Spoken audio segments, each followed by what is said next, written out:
Good morning, students. How are you? I hope you are fit and fine at your home.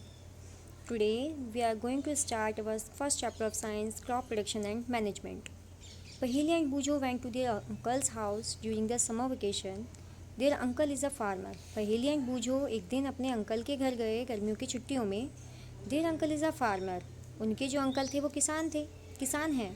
One day they saw some tools like खुरपी, sickle, shovel, प्लफ etcetera in the field. एक दिन उन्होंने खेत में कुछ tools देखे जैसे खुरपी, सिकल, शावल, प्लफ एक्सेट्रा. और वो ये जानना चाहते थे कि ये सब कहाँ काम आते हैं और कैसे काम आते हैं. You have learn that all living organism required food. आप जानते हैं कि सभी लिविंग ऑर्गेनिज्म को फूड की ज़रूरत होती है. Plants can make their own food. Plants अपना खाना खुद बना सकते हैं. Can you recall how green plants synthesise their own food. क्या आप जानते हैं कि ग्रीन प्लांट्स कैसे अपना खाना खुद बनाते हैं. आप लोगों को याद होगा क्योंकि आप ये प्रीवियस क्लास में पढ़ चुके हैं. Animals including humans can not make their own food. Animals including humans ये अपना खाना खुद नहीं बना सकते. So where do animals get their own food from. तो एनिमल्स अपना खाना कहाँ से बनाते हैं.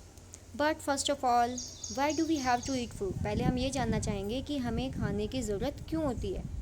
You already know that energy from the food is utilized by organisms for carrying out their various body functions.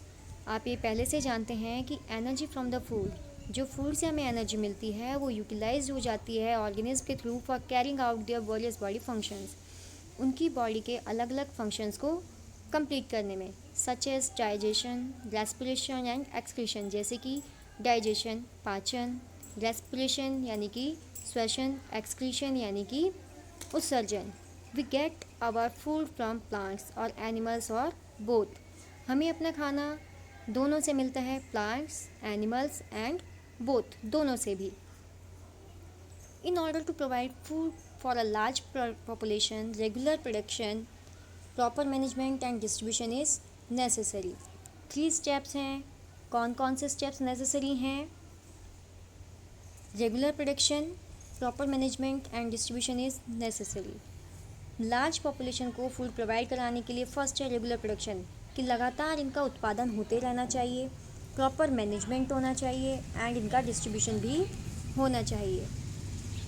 Now next is agricultural practices, कि agriculture कृषि की कौन कौन सी प्रैक्टिसेस की जाती हैं. Till 10,000 BCE people were nomadic. जो They were wandering in groups from place to place in search of food and shelter. ये वेंडर करते थे ग्रुप्स में, यानी समूह बनाकर एक जगह से दूसरी जगह घूमा करते थे. फॉर फूड एंड शेल्टर, खाने के लिए और शेल्टर के लिए यानी कि आश्रय के लिए. They ate raw fruits and vegetables. ये कच्चे फ्रूट्स और वेजिटेबल्स को खाते थे. And started hunting animals for food. और इन्होंने एनिमल्स को हंट करना शुरू किया यानी शिकार करना शुरू किया फूड के लिए. Later they could cultivate land and produce rice. बाद में इन्होंने कल्टिवेट लैंड को कल्टिवेट करना शुरू किया यानी कि कृषि करना शुरू किया. And produce rice, wheat and other food crops का प्रोडक्शन किया. दस वॉज बॉर्न एग्रीकल्चर. तभी से एग्रीकल्चर यानी कृषि का जन्म हुआ. When plant of the same kind are cultivated in one place on a large scale, it is called a crop. Strings underline it. When plants of the same kind are cultivated in one place on a large scale, it is called a crop. जब same type के plants को एक large area में grow किया जाता है तो हम उसे क्या कहते हैं, क्रॉप कहते हैं, फसल कहते हैं. When plants of the same kind, जब सेम काइंड के क्रॉप्स को एक बड़े एरिया में कल्टीवेट किया जाता है, उगाया जाता है, तो उसे हम कहते हैं क्रॉप यानी कि फसल. क्या कहते हैं क्रॉप को हम, फसल कहते हैं. For example, wheat means that all the plants grown in a field are that of wheat.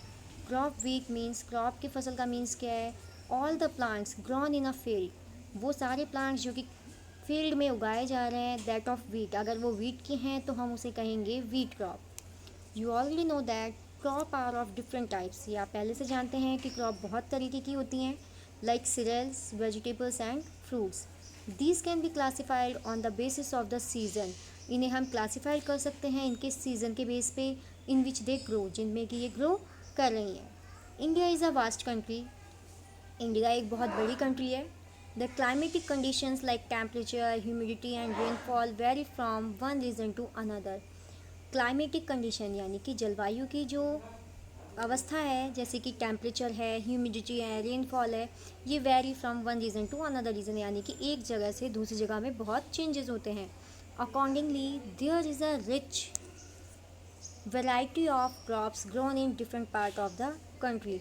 इसके बावजूद बहुत अलग अलग तरीके की क्रॉप्स हैं जो हमारे यहाँ के कंट्री में अलग अलग पार्ट्स में उगाई जाती हैं। Despite this diversity two broad cropping pattern can be identified.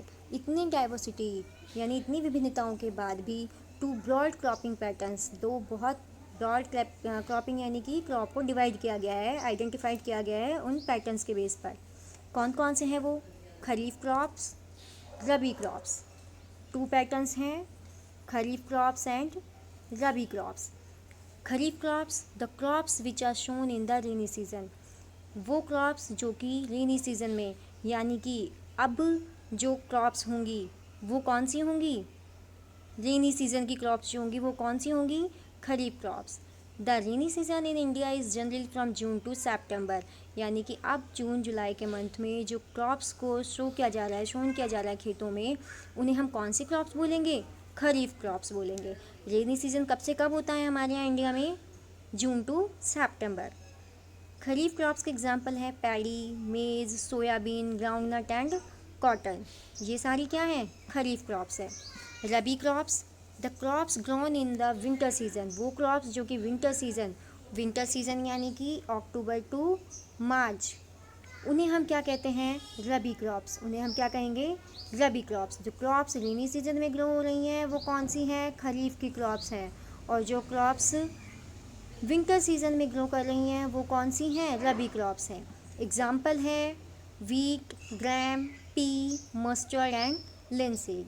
And students, जिन लाइनिंग्स को मैं हाईलाइट कर रही हूँ, आप भी उन्हें अपनी बुक के अंदर पेंसिल से हाईलाइट कर लें। एग्जाम्पल ऑफ रबी क्रॉप्स कौन से हैं? Wheat, gram, pea, mustard and linseed. Besides these pulses, इनके अलावा भी pulses and vegetables are grown during summer at many places. इनके बावजूद भी, इसके अलावा यानी कि places, pulses and vegetables grow की जाती हैं समर सीजन में बहुत सारी प्लेसेस में।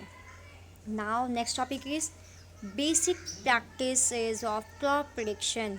कौन कौन सी बेसिक प्रैक्टिस हैं जो क्रॉप प्रोडक्शन के लिए की जाती हैं? Why paddy can not be grown in the winter season. क्यों पैडी को हम विंटर सीजन, पैडी यानी कि धान को हम विंटर सीजन में क्यों नहीं उगा सकते? Paddy require a lot of water, therefore it is grown only in the rainy season. Paddy के लिए किसकी ज़रूरत होती है? बहुत सारे वाटर की ज़रूरत होती है, इसीलिए इसे हम कहाँ उगा सकते हैं? ओनली कब उगा सकते हैं? रेनी सीजन में, not in winter season. Cultivation of crops involve several activities. Cultivation जो होता है क्रॉप्स का, वो बहुत सारी एक्टिविटीज़ को इंक्लूड करता है। Undertaken by farmers over a period of time, बहुत लंबे टाइम तक फार्मर्स कुछ एक्टिविटीज़ को करते हैं, तब जाके कल्टिवेशन की प्रोसेस कंप्लीट होती है। You may find that these activities are similar to those carried out by a gardener or even by you when you grow ornamental plants in your house. आप लोगों ने देखा होगा गार्डनर जो बहुत सारी एक्टिविटीज़ करता है, ऑर्नामेंटल यानी कि जो हमारे ऑर्नामेंटल यानी डेकोरेटिव प्लांट्स जो होते हैं उनकी देखभाल के लिए जितना कुछ करता है हमारे घरों में, सेम वही थिंग और उन्हीं की जैसी कुछ और प्रैक्टिसेस भी फील्ड्स में की जाती हैं। दीज एक्टिविटीज़ और task are referred to as agricultural practices. इसे ही हम क्या कहते हैं? Agricultural practices which are listed below, जो नीचे दे रखी हैं। प्रिपरेशन ऑफ सॉइल, सॉइल की प्रिपरेशन यानी पहले हम सॉइल को प्रिपेयर करते हैं, फिर किसको? क्रॉप को ग्रो करने के लिए। Sowing, adding manure and fertilisers, irrigation, protecting from weeds, harvesting and storage. पहले सॉइल को प्रिपेयर करना, सोविंग बीज बोना, फिर उसमें मैन्योर एंड फर्टिलाइजर्स ऐड करना, इरिगेशन यानी कि सिंचाई करना, प्रोटेक्टिंग फ्रॉम वीक्स, वीक से बचाना, हार्वेस्टिंग फसल को काटना, and final is that storage. ना स्टूडेंट्स, आज के लिए इतना ही। नेक्स्ट क्लास में अब हम पढ़ेंगे preparation of soil and today's homework is, जो लाइनिंग मैंने अंडरलाइन करवाई थी उन्हें ही आप अपनी नोटबुक में नोट डाउन करेंगे एंड लर्न भी करेंगे, और जितना आज तक का आज मैंने पढ़ाया है वो सारा आप रीड आउट करेंगे।